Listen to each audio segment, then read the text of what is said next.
இந்த தீபாவளிய தாவேகாவினர் யாரும் கொண்டாட வேண்டாம், கட்சியினர் யாரும் கொண்டாட வேண்டாம் என்று அறிவுறுத்தப்பட்டிருக்கு. ஏன்னா இந்த 41 பேருக்கு அஞ்சலி செலுத்தும் விதமாக இது அமையட்டும். அதனால இந்த தீபாவளியை கொண்டாட வேண்டாம் என்றும் தெரிவிக்கப்பட்டிருக்கு.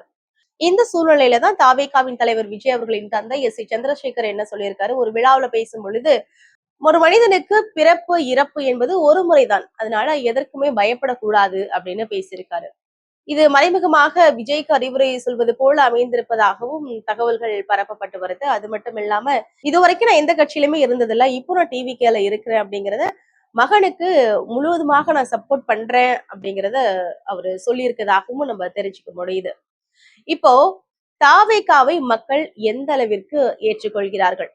தாவேகா கட்சி இப்போதான் தொடங்கப்பட்டிருக்கு. இந்த ஆரம்பத்திலேயே இப்படி ஒரு துயர சம்பவம் நடந்திருப்பது மக்கள் மத்தியில ஒரு மிகப்பெரிய அதிர்ச்சியும் வேதனையும் தான் ஏற்படுத்தி இருக்கு.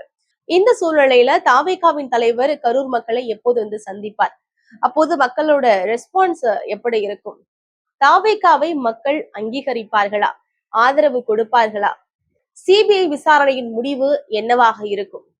பொறுத்திருந்துதான் பார்க்க வேண்டும். இது போன்ற வீடியோக்களுக்கு வேதா டாக்ஸ் சேனலை சப்ஸ்கிரைப் பண்ணுங்க, மறக்காம லைக் அண்ட் ஷேர் பண்ணுங்க.